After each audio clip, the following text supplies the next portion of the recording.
We are people advocating cannabis education here at paceradio.net. The views expressed by the individuals during this broadcast are their own opinions, and they may not be the same as those of their group or other organizations they may be involved with.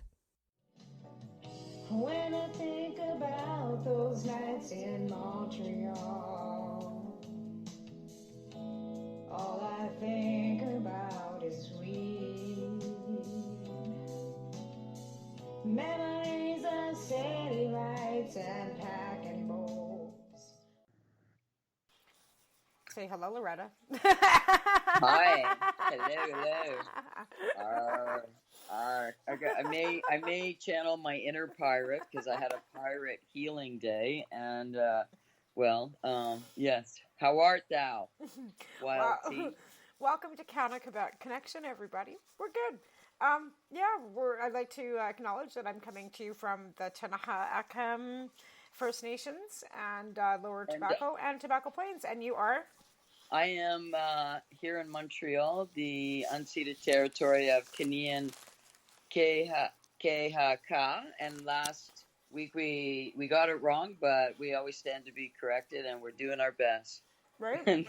Yeah, for sure. I think there's a few other names of other tribes or First Nations bands that are also in the area because there's so many areas. For sure.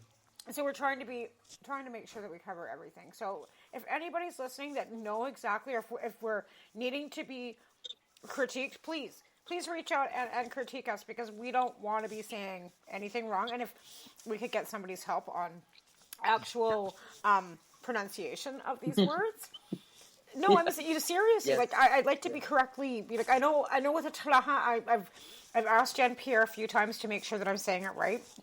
She's the wife of Joseph Pierre, who is our inherited, and he's the chief of the Tanaha here. So, okay, perfect. So I've had her critique me. Say, am I saying it right? To make sure that because my son's also involved with Indigenous. That's the tribe that he's been the band that he's been taught about. So we're getting to know a little bit about that, which is great. Beautiful. Mm-hmm. Yes. Yeah. Indeed. Yeah. And because he's First Nations too, but just not. He's Cree. They're Cree, so. Mm-hmm. No, it's all good. It's something all Canadians should learn about. That there's such diversity, and within the in the region of Montreal, there's such diversity. We tend not to think of that, so much, but we need to appreciate it more, I think. Well, I guess we can start with a little bit of political rhetoric tonight because with Anna Paul May coming out today from the Green Party stating that she's not resigning, that she's basically stalled the membership review of herself and the no confidence. Not from the executive of the party. I'm not really sure how that all went down. She's not wanting to talk about really much either. But that's leaving, the front door open, and we know that Nova Scotia has called an election today. The writ went down for the Nova Scotia provincial election went down today, which means that a federal election isn't far behind, and we know this. So, right. And we also know that the COVID numbers are increasingly getting higher in Japan, U.S. Our numbers for vaccination are rising, but so are our numbers are going back up again too. Maybe not so much in Quebec. We had 156 cases over the weekend, like for 3 days in British Columbia, which is not bad, but comparably to 40 all of last week, now we're up another 100. So, yeah, I mean, it's the unvaccinated. And, here when I was walking home, I had the most amazing, healing day, which I'll get into in a bit. But, I actually was riding a bike and I saw a guy carrying a sign about the fake pandemic and everything's a fraud, like he was like, and I kind of smirked and laughed at him, but there's no point actually engaging sometimes. But so this pandemic is going to be, it's going to go longer because there's a lot of people who can't get vaccinated in other countries. It's no fault of their own. We need to but until the world kind of is all vaccinated, we're gonna have to deal with probably more variants. Hopefully they're not more lethal. But because usually I think in the past the variants eventually become weaker, but that hasn't happened with the Delta variant, and No. hopefully the next one isn't. Well, we were discussing, my husband and I were talking today about how, smallpox, polio, and there are still some countries that are third world that have not eradicated those two diseases either because of lack of funding and lack of vaccinations of just even things that we've eradicated in North America. Exactly. And how, now that, the new vaccine, or that Trudeau's announced today that as August 9th, if you're fully vaccinated from the United States, you can come in. But again, if you go to Mexico or you go to anywhere in not so much Europe, but I'm not sure about Europe, but Africa, you have to have certain tetanus shots and all kinds of vaccinations to be able to be granted entry into their country. It's not that I know this has been a practice for a very long time, right? But it's just Yeah. people are freaking out because they're anti-government, they're anti-science, they're disconnected.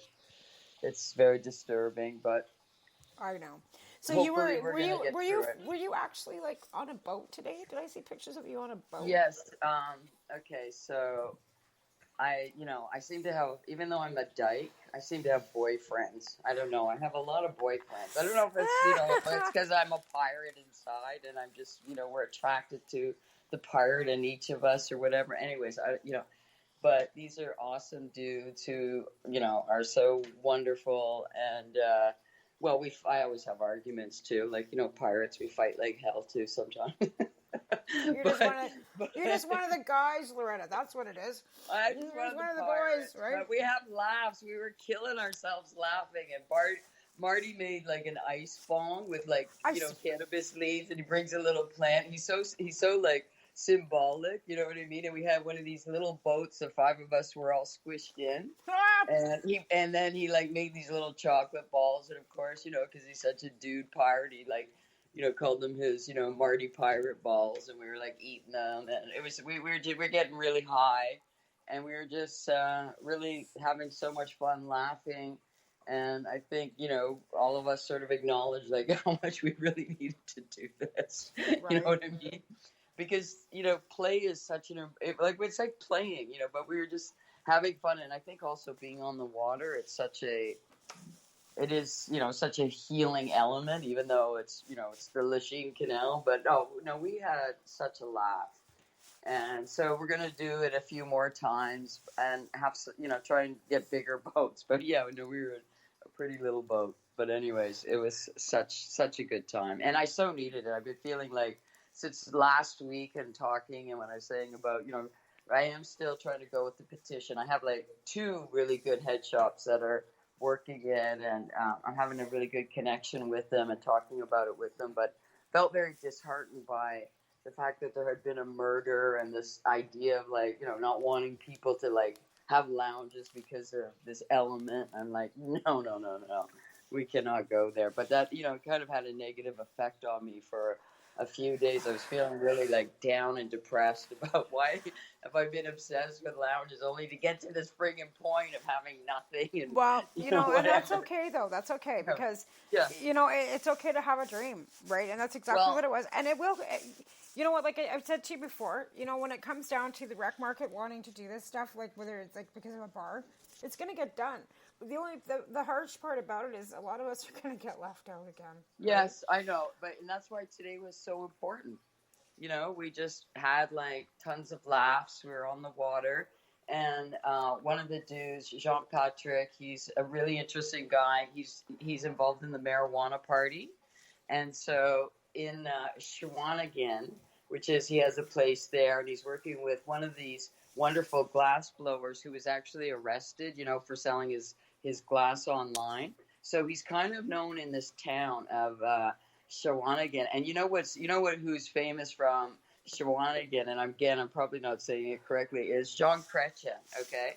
So it's a beautiful little town. And it has like, it's very quaint, and some part of it, it's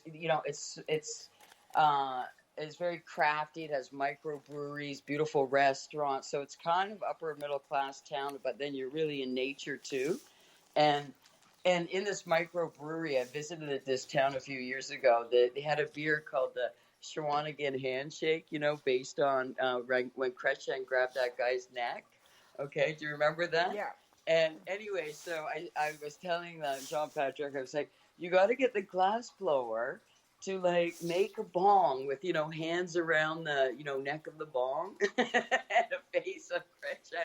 And I was like, Kretchen will love it and it'll become international. And the thing is, this guy is running for the marijuana party there, and he's kind of well known because, also because he got arrested and everybody's upset about that. And I'm like, maybe this guy actually, he has a chance to like, maybe it's too crazy to think he could win a seat, but because he's like from that place, he's an artist that's known. He got her, you know what I mean? Like, he has a chance to really have a bit of a platform, maybe. And anyway, so I got excited talking a lot about that because political junkie that I am. But I think the idea of like him making a bong with Kretchen's hands around the neck of the bong, calling it handshake bong. That's terrific, though. I love that. That is the hands around the neck of the bong that strokes you. You know what I mean? Yeah. No, we were having like. So we were talking about so many things, but we just, had so many laughs. So it was like, I feel like that's why I said, oh my God, this is the first pirate therapy. This is a real thing. Right. Well, it's good. It's always good to get together. And like I said, water, you're right. Water is very healing. I enjoy floating on my pool, which isn't in nature by any stretch. It's a plastic pool in my backyard. But what? It takes the stress away. Like, seriously. Like, I was looking at these portable hot tubs that that run with the heat with propane. I'm thinking, hey, one of those would be pretty cool. But water is definitely healing. If it's Mother Earth. It's just the way it is when you can get into nature. I know every time you go out and you're feeling like you go for a walk, you go and touch a tree, you go and put your feet on the ground. Like, that's the same for me. Like, when I'm feeling all stressed out, as much as I want to jump in my car and go and watch that fire, it's just heartbreaking. I can see enough smoke from my backyard. I can see the red coming through. Like, I mean, I can see it. It's just... Some of those pictures, like just seeing the mountain, with a ring of red around it. I mean, in one weird way, it does look like it's hard not to be in awe of it. You know what I mean? Because also it is nature and alchemy and whatever. But in another way, obviously, it's like, wow, because look what's happening. Look what's happening. Well, like it's just a denial of climate change and people still, going on about all these stupid things about, and like I said, I'm just so sick of people. I'm just sick of people. I'm sick of fighting with people about racism. I'm sick of fighting with people about vaccines. I'm sick of fighting with people about climate change. I'm arguing with this lady because here's what Ellis Ross did today. Okay, he's running for the BC leadership. So apparently over the weekend there was a 7-year-old that got chained to a tree up there at the ferry. But she was standing there because in protest. So she's 7, little blonde-haired girl, wrapped a chain around herself and put herself on a tree. So now the parents are being ostracized for having a 7-year-old out there chained to a tree. And I'm like, you're not giving that kid enough credit that maybe at 7 years old, she knew enough that she wanted to go chain herself to that tree because she knows the bullshit and the greed and the corporate greed that's coming from you chopping down that old growth forest. But then I was called an idiot and all kinds of names for me standing up because you're not giving a 7-year-old child enough credit for having their own feelings about their future. Yeah, well, no, they're being brainwashed by their tree-hugging parents, and the parents are responsible, and that's child abuse. It's like look at they say things like teaching kids critical race theory, which is basically taking a deeper look at like systemic racism in all of our structures. Like, it is just so basic, and they're having a reaction like that's abusive. Like, they're freaking out, I guess, because they feel so abuse insecure. About? Here's the thing, and I've always done this with my children. Reality is life, and yes, there are certain things that you should not, tell your children until they're a certain age. Of course, you have to be age appropriate. But by the time a child is 7 years old, that child is already going into grade 2. Okay, that child has had preschool in a public school system. Has been through grade kindergarten, and grade 1. That child is probably already reading at a full capability. And at this day and age, with the way our children are all attached to screens, by the age of 7, a child is reading fluently and has a mental capacity of a 12-year-old. So don't tell me that your poor little 7-year-old, this is again not the 1920s, fuckers, or the 1950s. This is 2021, where our children are in depth, in tune, and fucking smart. I think like they're way smarter in some ways, right? and they're way more sensitive. So here people are going, that's child abuse, that child. I'm thinking, good for that little kid. She knows yeah, what the future I mean, of looks course, like. No one wants the idea of a child like being. No one. Of course it's not. frightening as hell, but it's not like the parents did it. You know what I mean? Maybe like, the parents did, but it's not like the parents aren't there. It's at a protest where Yeah. there are hundreds of other adults there. It's not like the child was like hanging herself by her neck from a tree. Right. Do you think that the parents who have such a bad reaction, it's just out of it's because conservatives. It'll be all conservatives. No, it's all the conservatives. It's the BC Liberal Party, who are not liberal in any way, fucking shape or form. I think you've made that very clear. Very clear. That they're like, times. yeah, like the fact that he's like complaining that people don't want to work. Well, guess what? No, they don't want to work for $8 an hour. Like, that's what they don't. You know what? Want it's to not work. even that. Like somebody pointed out too. Okay, so here's the statistics. They're lacking in workforce. Okay, 600,000 people have died in the United States due to COVID. That might have something to do with the lack of workforce. The other, 300 million people, yes, and course, plus people that have had COVID that have long haul. Okay, there's no statistics on how many people are suffering that are fully now disabled, that they can't go back to their jobs because they are disabled, even though they didn't maybe die from COVID. They've had COVID, and they've got no capacity of breathing. They're having a hard time walking. A year later, they're still suffering with long-term effects of COVID. So there's another clinch into the workforce. Absolutely, right? Absolutely. So when everybody's I agree. screaming, There's that, and I think there's also, there's so many who like, why would I want to be a waitress? Why would I want to work in it's retail not even that. and have it's not people even that. like It's have not people even. threaten It's not to even kill that. me? Right, but exactly. There's people who left because they'd be threatened to be killed because they'd ask someone to put a mask on. Right. Like, why would you? If Biden is giving you this extra money and you can get retrained and whatever, of course a lot of people are like, fuck that. Why would I want to go back to that job? Like, you know what I mean? Like, right. Oh, absolutely. Of course. Absolutely, it's all that those too. factors. Absolutely, that too. I'm not stating there are so many variables. A lot of people are saying, hey, it was easier for me to work at home. And there are jobs that are saying you have to be vaccinated. People don't want to get vaccinated, so they're quitting their jobs. Yeah. So, yeah. You know what? There are so many variables as to why the job numbers are so low. It's not because anybody's getting $2,000 lousy dollars a month, and it's not even $2,000. It's $1,800 a month now because they take off taxes. So you don't get $1,000. You get $900 every 2 weeks, and only one person in that household can get it. So if I was getting it, my husband can't get it. If my husband can't get it, we both can't collect it, right? That's kind of like double dipping. So no family is going to live on $2,000 fucking lousy dollars a month when their rent's $1,000. That doesn't include food. The or cost more of than food, that. but I was picking up like the cost of food is really going crazy here. Like a little thing of bacon was like I saw it for $9 in the store. It is. Like That's what like it just. is. And it's not even a full pound. It's like 746 kilograms, and it's $9.99. And that's for Western family.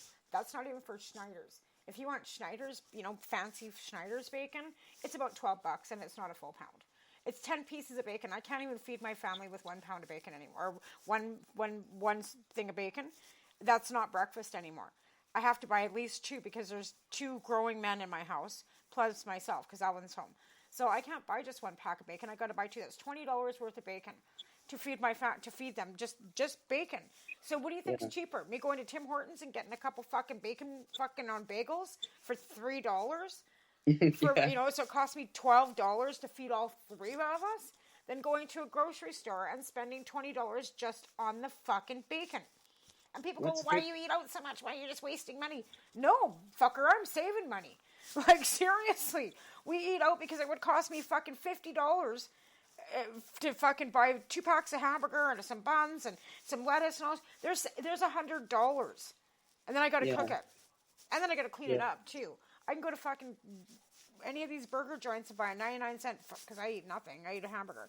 99 cents costs us less than $25 to eat at McDonald's.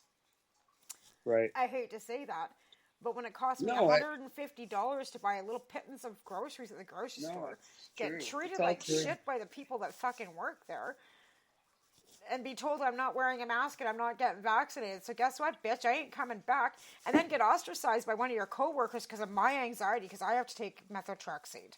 Yeah. And then you're going to have one of your fucking coworkers that's on my fucking Facebook ostracize me for my fucking anxiety and be a cunt to me?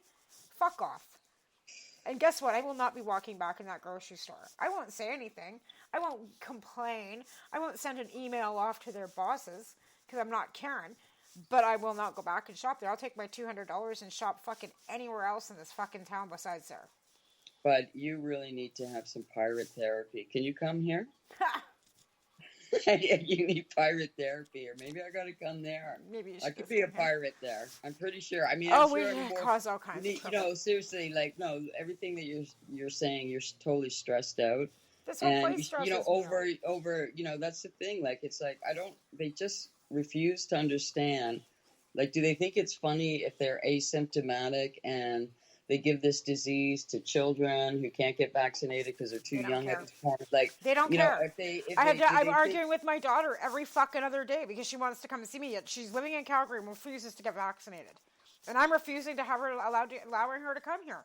You know, everybody, like you say, it's freedom of choice. I mean, you know, somebody like posted something about one of the players from Ireland. He was very articulate.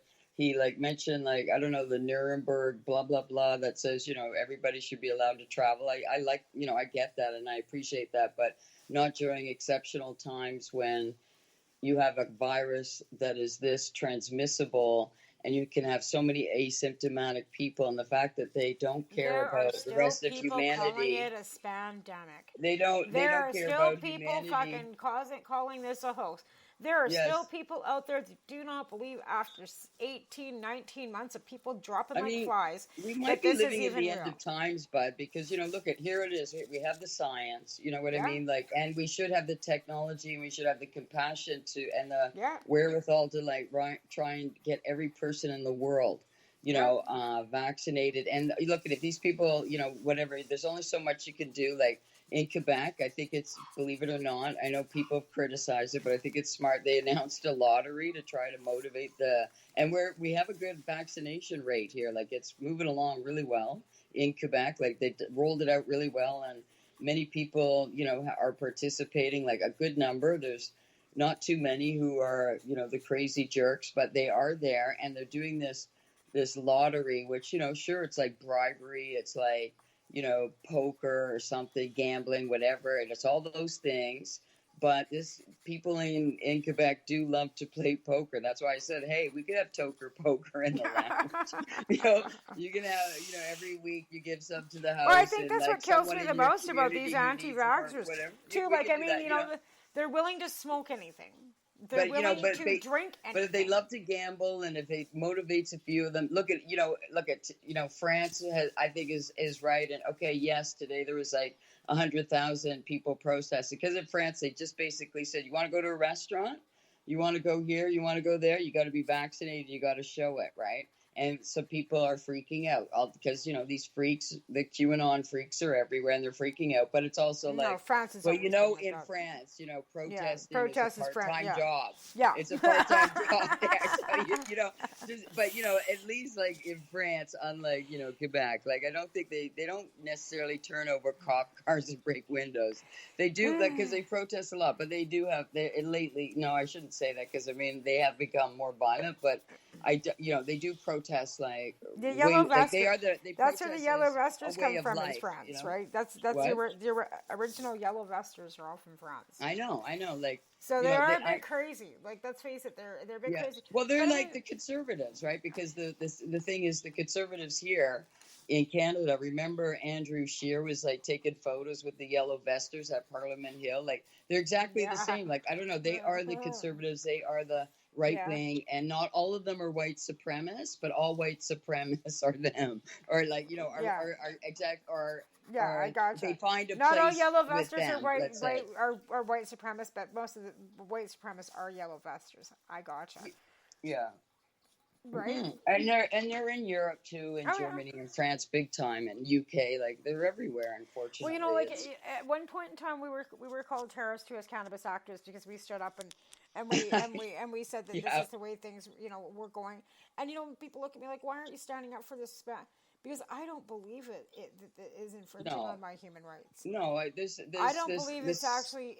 I don't believe it's a I'm insulted pandemic. that they think that they have even. I don't like. To me, like, okay, yes, my friends have pointed out, and I'm not saying I don't have hypocrisy in me. Of course, I do.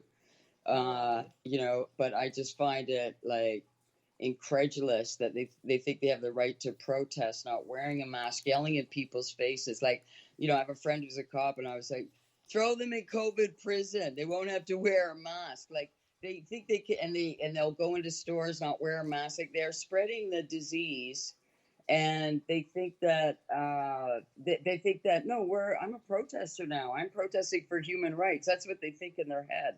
They've never been to a protest, I bet, before. Like, not all of them, maybe, but they think, no, this is, And then when people say, the left and the right, they're all from the same bird, or left wing, I go, no, absolutely not.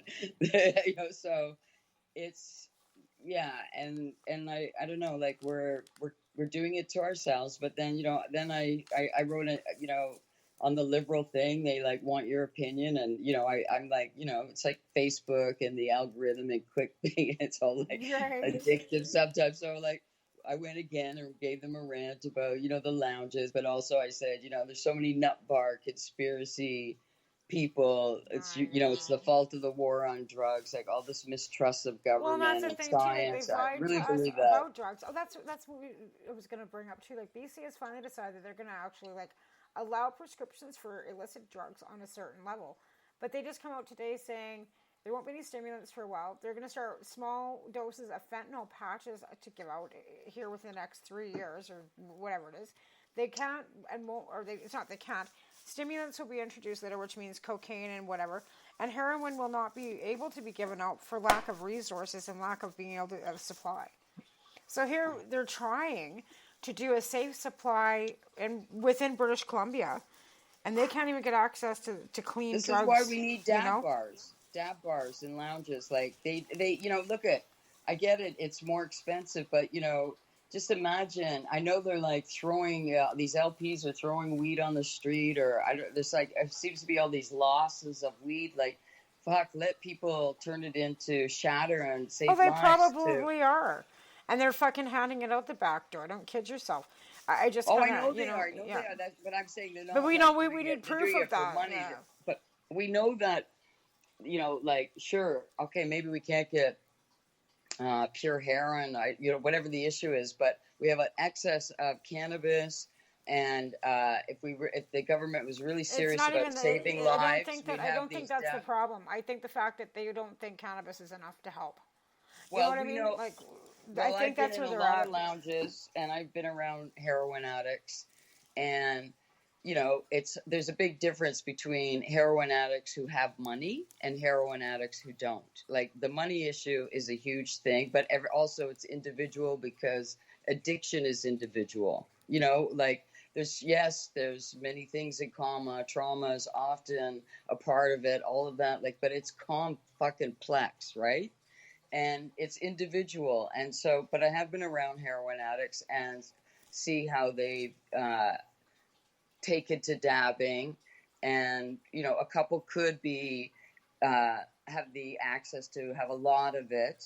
And so might be using, doing quite a few dabs in an hour compared to whatever we think is normal or whatever. But that's so much better than people overdosing, because they may green out and, whatever, but it's just not going to destroy them in the same way. It's just like, I don't know. I've seen it in front of my eyes. And not more importantly, I believe that when they told me how much heroin they use or how, what opiates did to them, what methadone's done to them. Like, I believe them. Okay, so I'm not like. Okay, stop. We gotta take a break. Okay, sorry. We gotta thank our sponsors. Of course we do. Thank you, sponsors, for letting us rant and rave. We'll be right back. You've been listening to us live on paceradio.net.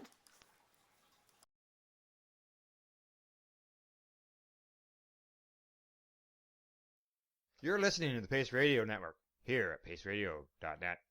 At Legacy 420, we believe in being different. Experience the difference of quality control. Our labs provide tested formulations for all of our products. Experience the difference in trust. Our customers can trust that we are following up-to-date COVID precautions for their safety. Experience the difference in accessibility. We're open 7 days a week. Please visit our website, legacy420.com, or contact us for curbside pickup as well as nationwide mail order shipping. Legacy 420 values overall wellness. Come and experience the difference of Legacy 420.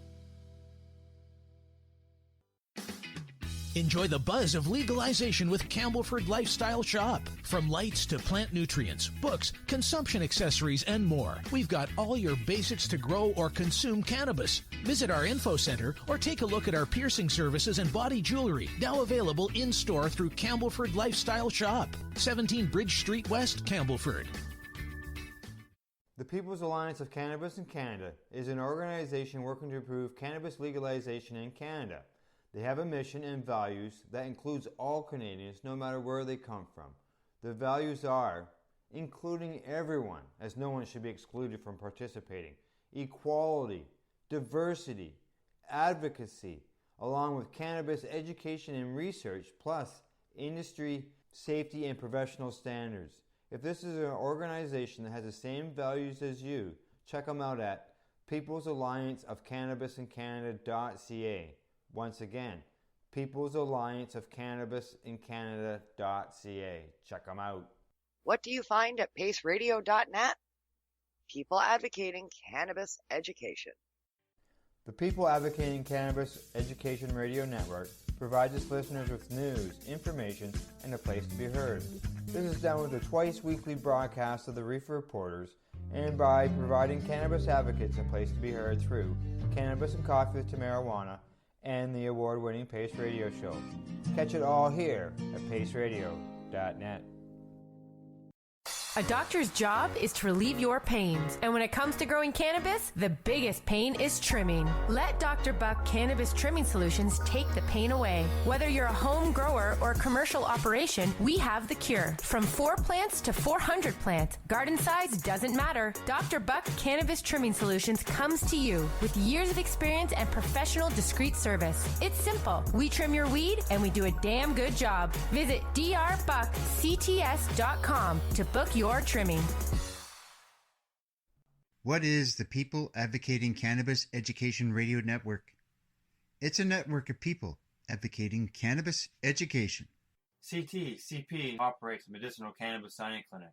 If you want to grow your own medicinal cannabis and are located anywhere in Canada, then I'd like to suggest that you give them a call. They can be reached at 1-613-967-9888. That's 1-613-967-9888, and grow on with CTCP. Who has huge buds? You do. If you shop at BMA Hydroponics, attend one of BMA's educational seminars and learn the secrets of growing, harvesting, processing, and consuming quality cannabis and cannabis products. Learn how to make better extracts, edibles, and medicinal creams at prices you can afford. Visit BMA Hydroponics at 404 Maitland Drive, Belleville, or call 613-967-9888. The only way to go.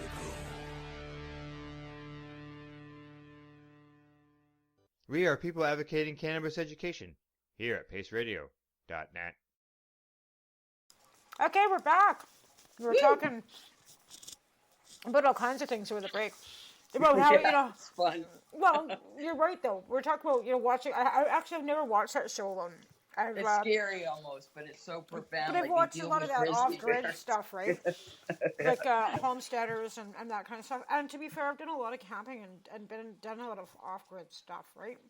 So. Oh yeah, you're way more gifted in that area than I am. And I'd I still agree starve. with you that people have to get back to the land for sure. I'd still starve. Like seriously, like I can't process. I can't process my birds. Like I had to get Alvin. Like I lost a chicken the other night. Something got into my coop, and I had to send Alvin out to get the carcass off the lawn because I couldn't do it. Oh man, I know. Look at when people skin animals on this show. Like they catch the they set these little traps and they catch the rabbit. They always like thank the animal and they're also they get to a point where they're practically starving and a grizzly bear's outside their like stick house, like it's like and they're snowing, they're freezing. It's like, but it's for like. But now you know how people used to live, like way in the back, way before we had any electricity. Like our First Nations people, like how they struggled through winter. Sure. Because but even in the north now, like. A lot of First Nations people still exactly like they. Yeah, the strongest for sure. Yeah. No, I'm like in awe of it, and I would love to, visit the rugged north for sure. Like really, like I'm in awe of it, and I'm in awe of watching these people because there's so much. Like I think I'm tough. I'm a fucking. I'm so not tough when I watch these people. And I wouldn't spend a night. I'd be going, come and get me. Right. Well, you're one like little Sarah animal out there. I think it was a bear. No. Sarah and Sean being up at Tisgay Lake there, like, with them being off grid and they run everything by solar power. And Sean's literally out, like, they're fishing. They don't hunt, I don't think, because I don't think they can have firearms. I'm not even sure exactly the reasoning as to why nobody hunts up there when they should, when they got bear and moose and all kinds of great game up there. I'm not sure the reason for their, I think it's a licensing thing. But anyway, they've got a beautiful lake, and they fish, and they live off grid up there. It's beautiful, but it's cold. It's because it's north of Fort St. James, right? A hunting camp that they bought, a fishing camp or whatever. But it's cold in the winter. They get like they did it. They've got chickens and stuff. They've brought their own stock and stuff in. But I think it's so healthy because you have to constantly move around, constantly do many different things, solve many problems, be innovative, and not freeze, not starve. Like, I know that, like, they definitely, I think of them as kind of superstars, actually. And, right? Yeah, for sure. No, absolutely. And I'm sure, though, the reward for them, what I get from it is, they really feel alive, and they probably live in the moment more than the rest of us. And well, they can grow their own medicine up there, too. Healthy, and nobody's bothering them. Like, they've got Maya up there. They can grow as much medicine as, they've got licensing for it, too, but nobody's bothering them. They can grow their plants. They can produce the oil that they need to keep Maya alive. And they're in the middle of nowhere, and nobody's watching them. No RCMP, no fucking this, that bullshit. That's there's something to be said for that. I mean, it's like, because I live in the ghetto of Montreal, like one of the worst ghettos. It was like the reddest zone of COVID. By the way, I'm talking to my internal medicine doctor tomorrow to see, if she has any, results in terms of, what happened to me, if it was. Well, she said it was a mysterious infection, but I'm going to, ask her a few more things. But whatever, she's going to give me, more details of my latest scan. But my other GP kind of basically said it already to me that, everything looked good. So, but she's, a specialist, so we'll see what she says. But basically, I live in, like, a ghetto of, lots of different people. But for sure, there's, like, mental illness, like, kind of all around me. We have like one guy, he lives underneath the bridge, and he wears this black torn or brown torn cape, and it's just thin, but he wears it in the freezing cold or in the hot summer. Oh my! And he lives right off like a highway, like merge thing, and there's like a one-way sign, and he like hangs up his brown cape, and he laughs. Like, I give him joints sometimes, and he laughs. And he says they call him the Grim Reaper. Okay, so I got the Grim Reaper in my neighborhood, but so it's really like intense, urban, but I love it too. But I think I need to get into nature more and like, as a break, like, for sure, because it's I can't say, like I said, I live downtown Cranbrook, but I mean, it's different because it's a small city, and I mean, my backyard's huge to begin with. And I mean, I look outside and today I can't see the mountains because we've got so much smoke. Yeah, you got the best view. I've got the best views. I can drive 3.5 minutes and I could be at a lake. right? Or I can buy, not 3.5 minutes, but yeah, pretty much Elizabeth Lake's, it's Elizabeth Slough, but it's about 3.5 minutes. I can be, up Jim Smith Lake in like 10 minutes, 10, 20 minutes. Like if I want to really, like where the fire is burning is literally, like I said, about 40 minutes away because Wassa, Lazy Lake, and there's like 2 or 3 lakes out there. And then Fort Steele's out there, which brings you the Kicking Horse. And then there's Horseshoe, and there's Baines Lake, and there's Kookanusa, and there's Ty Lake. If you had to evacuate, like, how would they notify you? Up by your phone? Like, are you concerned at all about that? No. Why? Because we've got a fire barrier that they put around the city, I believe, a few years ago after 2017. But even still, like, if the smoke got too thick and whatever, like, If we had to evacuate because of smoke, I don't know where it'd go. Probably my mom's. Yeah, I know. So and the but I mean, I guess you probably should just have a little bit of a plan maybe, or would they notify you by phone if they said they advise you to leave? I mean, I know like the first notification. Do you know? I don't know. I would imagine we've got alerts for everything. We've got wildfire alerts. We've also got sirens in the town and that kind of stuff from World War II. There's still sirens. Sure. Do you guys? Is there any rain in the forecast there? No. Unfortunately, no. Last time I looked, there was none. I've been keeping up because I got my own page for road reports, so we kind of keep up on fire if it gets really bad. Yeah. Let's see what the BC Fire Alert just sent another alert out. What does it say? Due to increased fire behavior, this is Hot and Narrow Creek, which is nowhere near us. So that's that latest one on that one. They're not really saying much about because this one here is into Keep Creek wildfire located in a Soyuz Indian band. I hate saying that word. I wouldn't even know why they still use that word. That drives me insane. Located on the Osoyoos, First Nations band land. I'll change my wording to be appropriate because I really fucking hate that. Sorry. I know that it doesn't offend some of them, but really, why do they just stop using that word?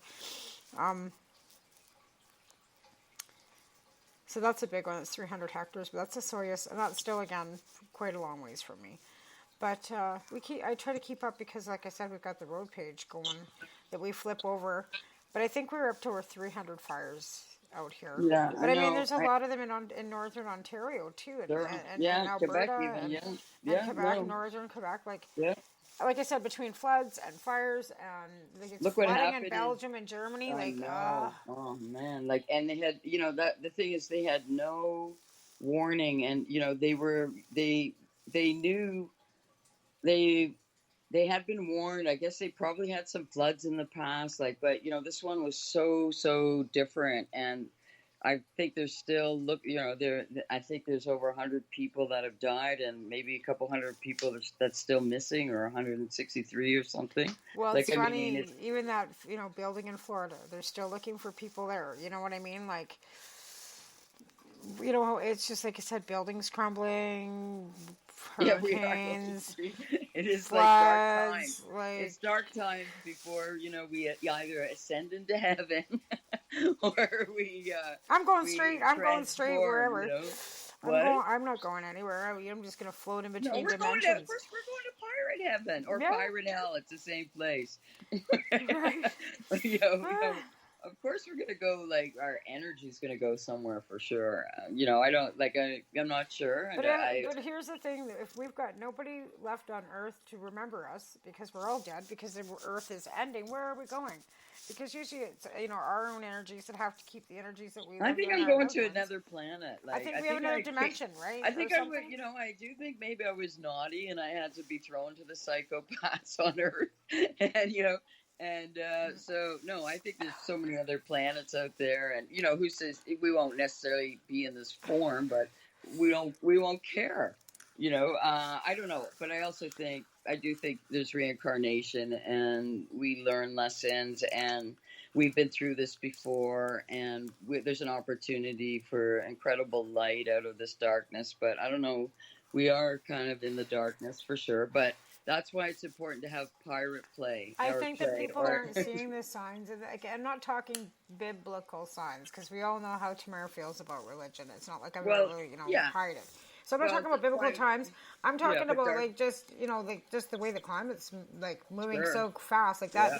I know we've been spinning on our axis 2 degrees since the beginning of time. We're finding out that we're 34,000 years old is what the lady in red, the last mummy that they just recently found in Wales is the lady in red. She's 34,000 years old. That's from carbon dating. So, but we're like constantly learning our history, like right? It's So you have to wonder if she's 34,000 years old. They say that we're this old, but then they're finding out that we're actually it's mind-boggling, because we don't really actually know how old we are. No, and like we're in a paradigm, we're in an energy, but there's a lot of light in this darkness, for sure. To be the people we were, always supposed to be. We weren't supposed to be racist or fascist or enslave others. But it's like you were saying you were watching. I want to see it. I really do, because it is obviously, it's such a fascinating city, Jerusalem. I love what they call it, faith and fury. Okay, so you were going, Jerusalem. so like this, it's super fascinating. But again, it's a 6 even piece before process, religion, right? people, people were, of course, like in such extreme like survival mode. Of course, there was like murder and adultery and all whatever, kinds of things. Like here's the thing. Like they believed in God, because Moses had already supposedly found the the 10 Commandments, and they were being held in the holy the gold. What the hell? It's not the Holy Grail. It's the I can't remember the name of it off the top of my head. It's on the tip of my tongue, but I can't remember it.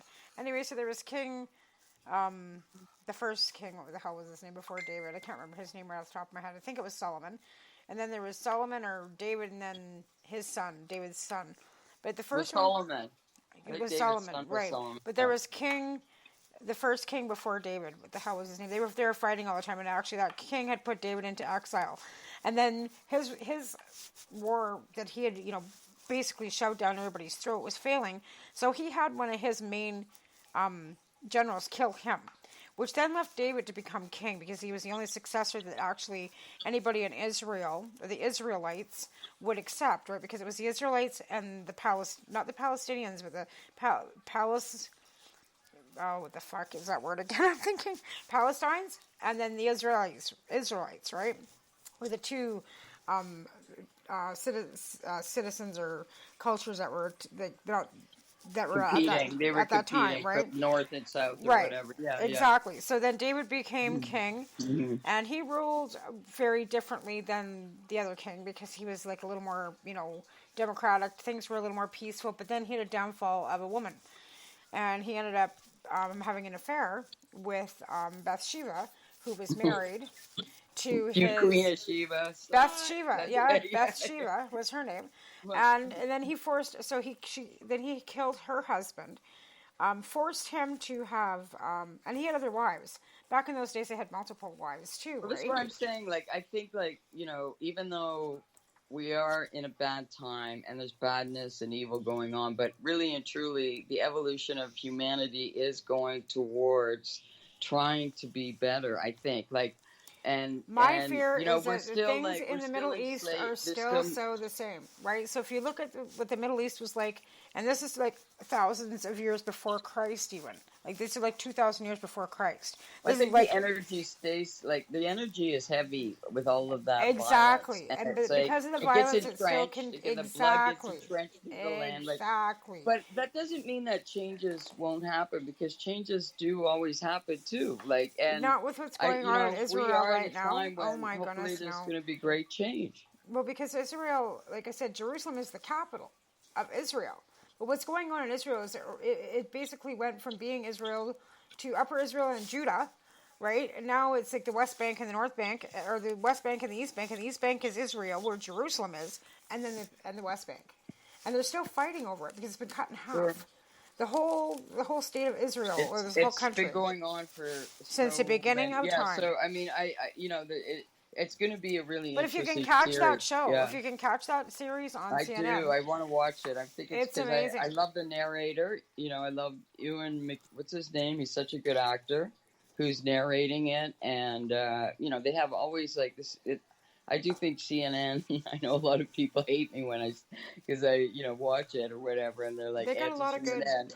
But when they do a documentary, and I do like their news too, but when they do a documentary, like it's going to be definitely worth watching. Absolutely. Well, even they've got that history of the sitcom on right now. Oh yeah, as well, right? Very interesting. So they do a lot of good. They've won Grammys and stuff for some other documentaries, and again because they're journalists. And let's face it, journalists really want to get to the truth. I don't care whether journalists. You might want to look at Fox News, and we know that's propaganda and bullshit. But that's because that's not journalism. That's like watching the Inquirer. The Inquirer and the Daily Star. Exactly. And the paparazzi and the shit that killed, Princess Diana. That's watching Fox News, right? Yep. So if you want to continue to support people that push the royal family and push whatever, not even the royal people that make up juicy lies to sell papers like the Inquirer and the Daily Star and any paparazzi, keep watching Fox News. It's all sensational journalism. It's not actual journalism. It's really propaganda. Like it's not. Fictional. It's their opinion. It's their opinion, and it's kind of like why Facebook is so successful. So the story of King Arthur and Guinevere and the kings of the Night Round's table. Guess what? That's all a fable. Yeah. None of that is historical. King Arthur never actually existed. Queen Guinevere never existed, and neither did any of the fucking knights of the Round Table. Are still powerful. They are. It was a 12th century soap opera, and it still resonates to this day, where people are still making millions of dollars off marketing, off falsities, off lies, off fables and legends that people have incorporated because King Henry liked the story. Yeah, but I think people today are pretty realistic that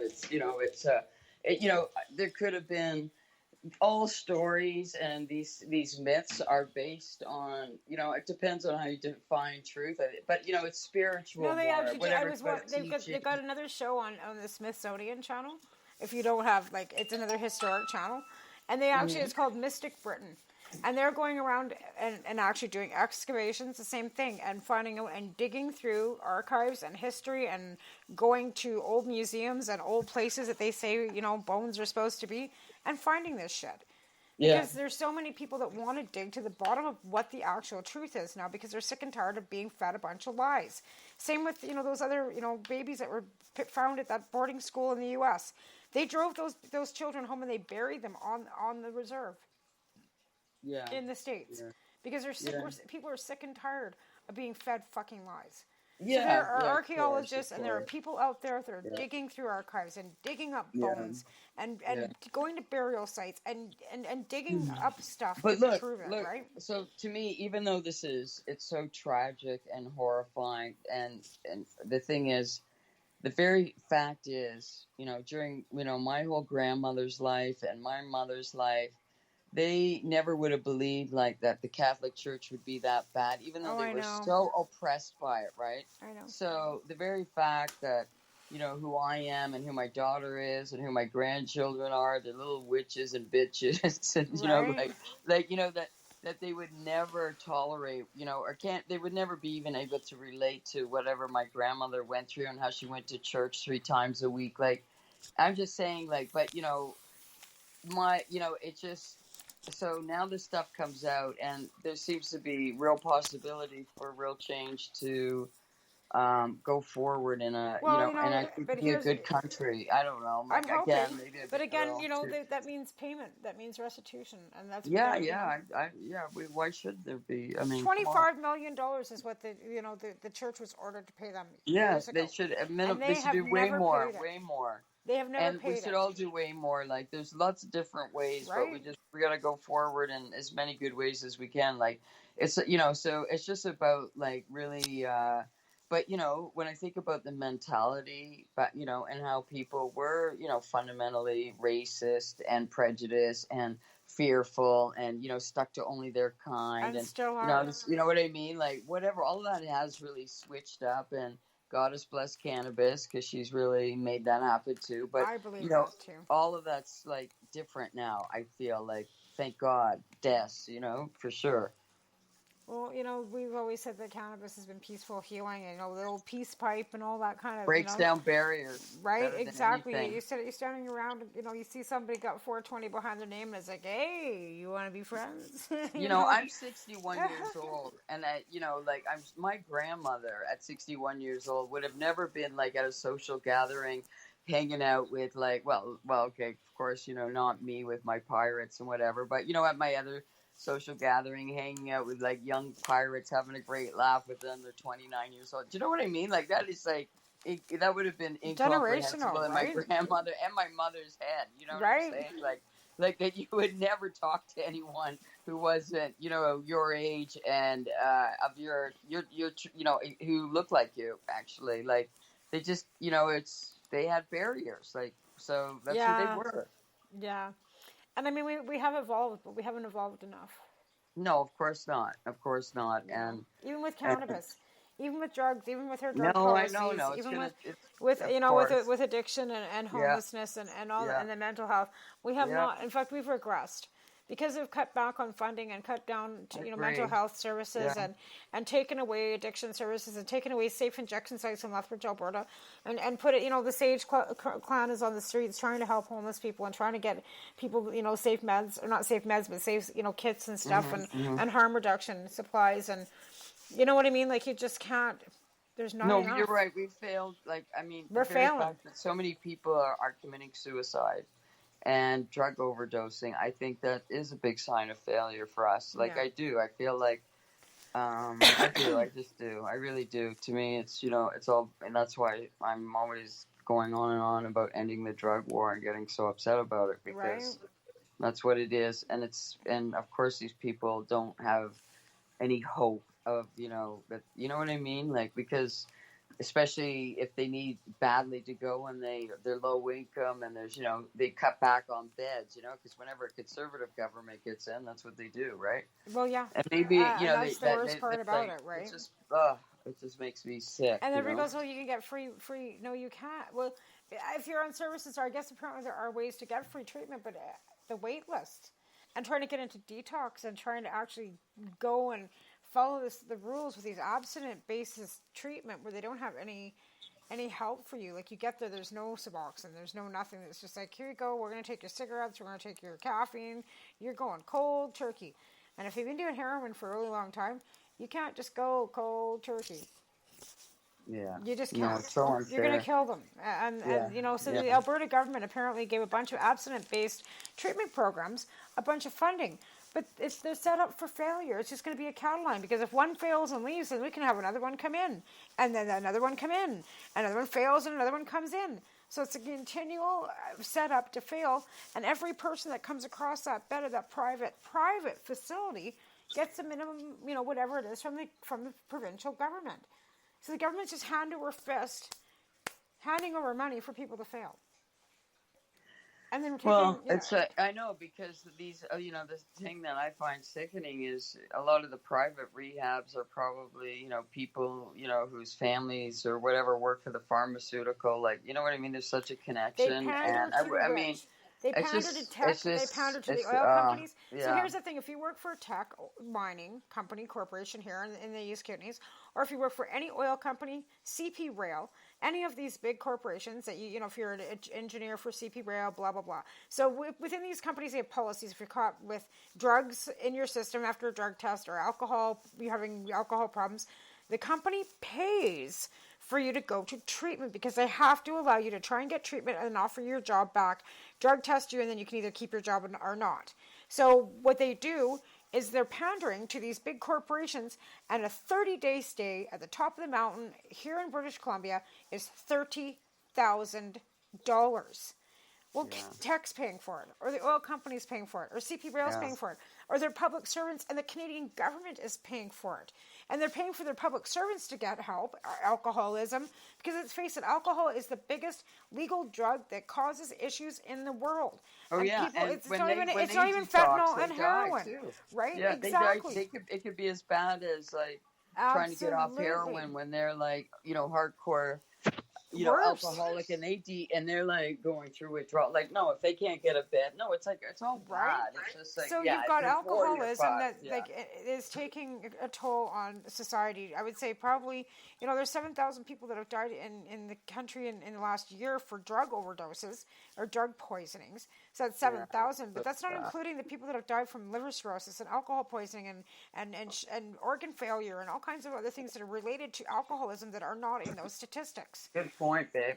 Good point. You know what I mean? So you've got all these other people dying from alcoholism, which we know alcoholism and cannabis do and can help each other because it keeps a lot of people away from alcohol. Trying to use it as harm reduction with, say, a harder drug like meth or heroin might not be so effective.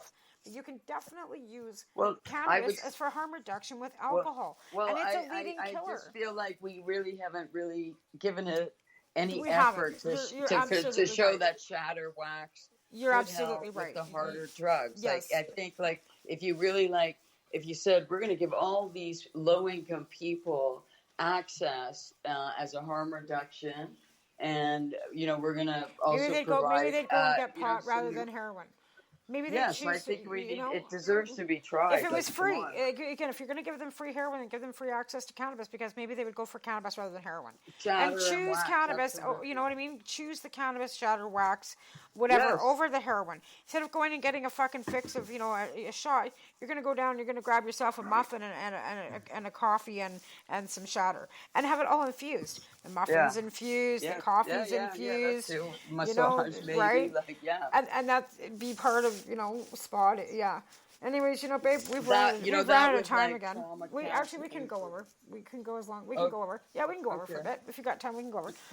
Imagine having that with some massage therapy that is cannabis based, but also like sweat group lodges therapy, and really trauma therapy, right?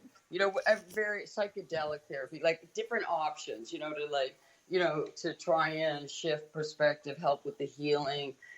Healthy food being available, these are the things that are needed, and I'm sure there's other many solutions. Not every solution's for everybody, but to at least give access to say, let's try this.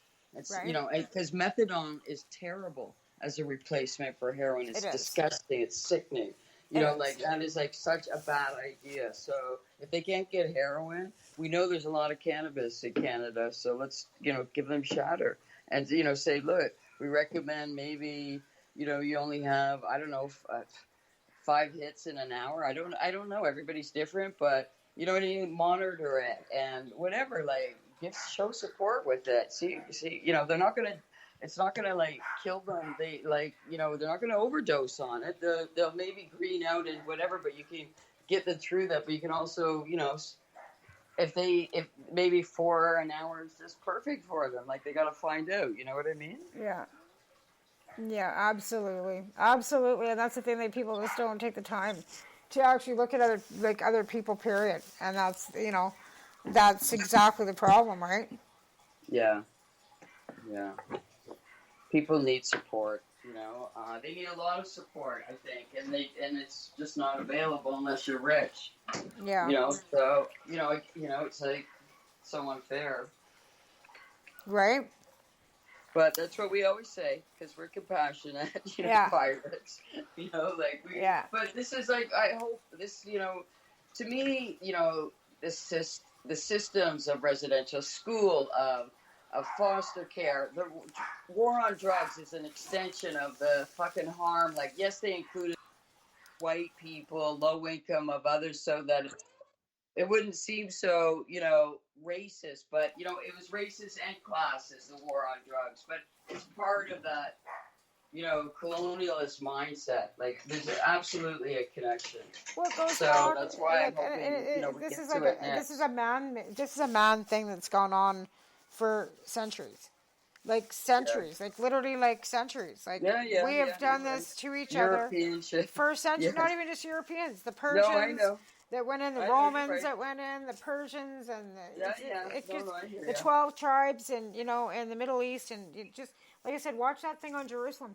The beginning of it opened my eyes a lot, and I did, like I said, I took religious studies in university, but not in depth to that point because it was more of a general.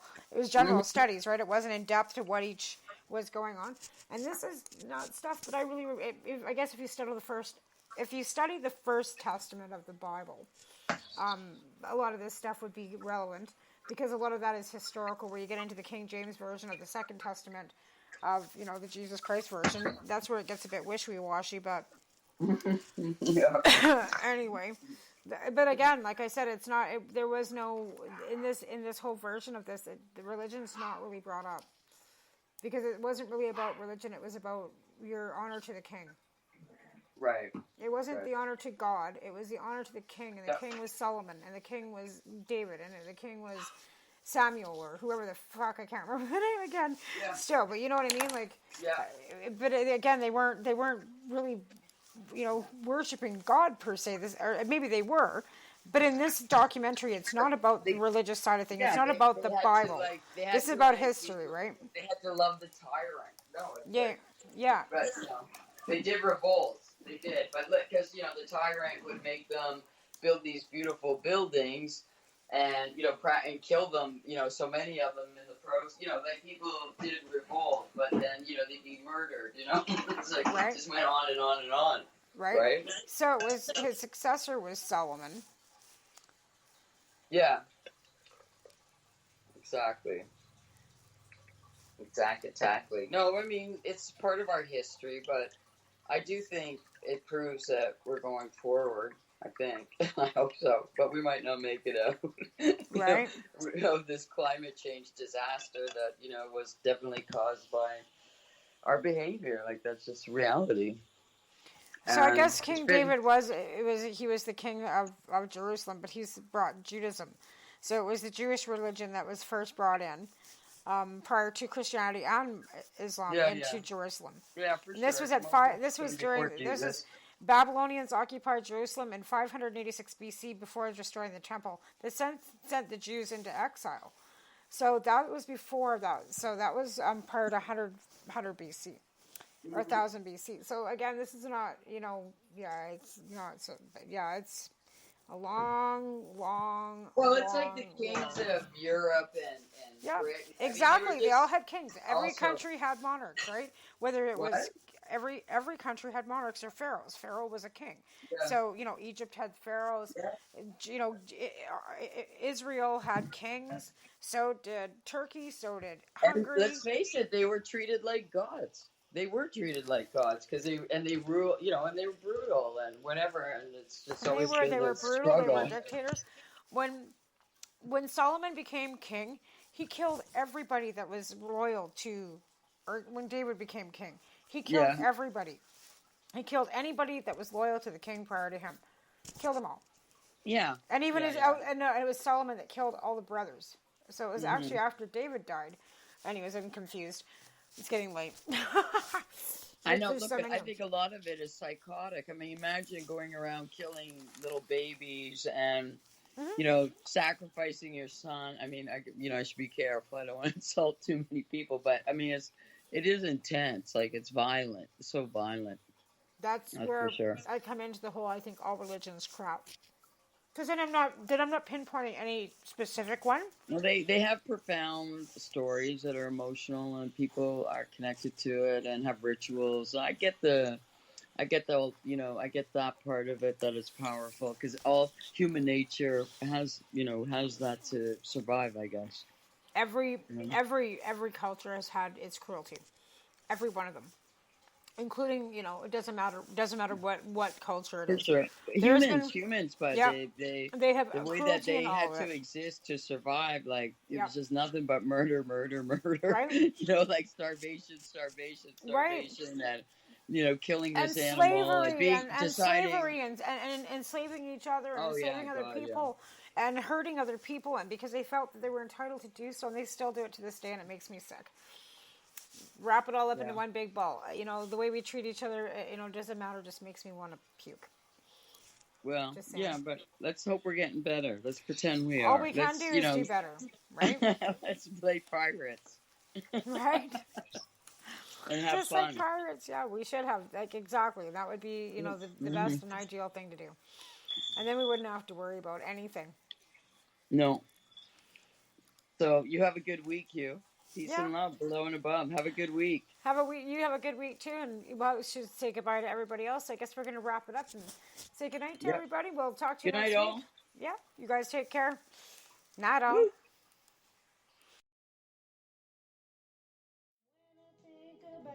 Those nights in Montreal, all I think about is we. The opinions of the individuals during this broadcast are their own and may not be the opinions of their group or other organizations they may be involved with. You're listening to the Pace Radio Network here at paceradio.net. At Legacy 420, we believe in being different. Experience the difference of quality control. Our labs provide tested formulations for all of our products. Experience the difference in trust. Our customers can trust that we are following up-to-date COVID precautions for their safety. Experience the difference in accessibility. We're open 7 days a week. Please visit our website, legacy420.com, or contact us for curbside pickup as well as nationwide mail order shipping. Legacy 420 values overall wellness. Come and experience the difference of Legacy 420. Enjoy the buzz of legalization with Campbellford Lifestyle Shop. From lights to plant nutrients, books, consumption accessories, and more, we've got all your basics to grow or consume cannabis. Visit our info center or take a look at our piercing services and body jewelry, now available in-store through Campbellford Lifestyle Shop, 17 Bridge Street West, Campbellford. The People's Alliance of Cannabis in Canada is an organization working to improve cannabis legalization in Canada. They have a mission and values that includes all Canadians, no matter where they come from.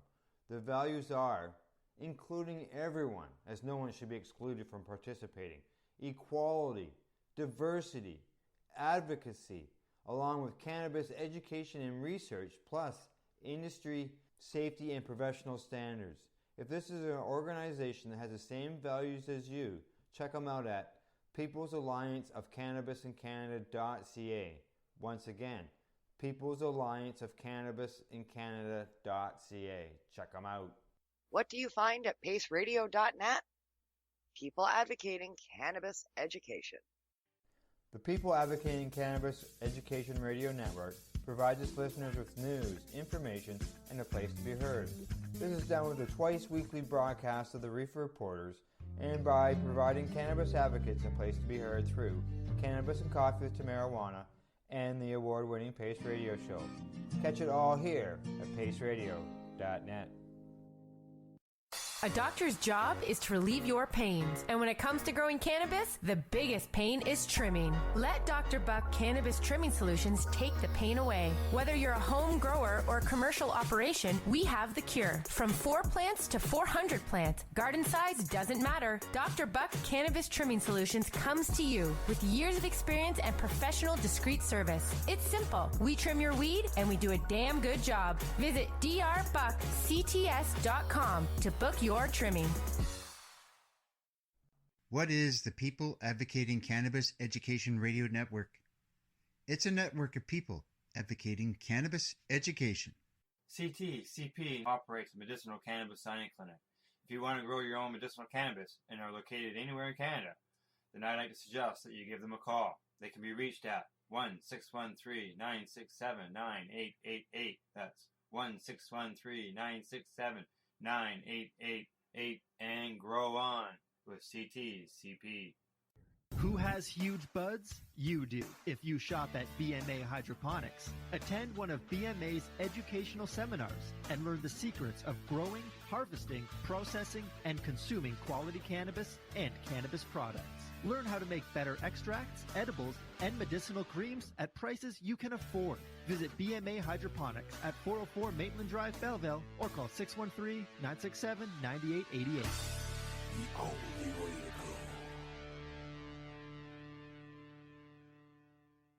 go. We are people advocating cannabis education here at paceradio.net.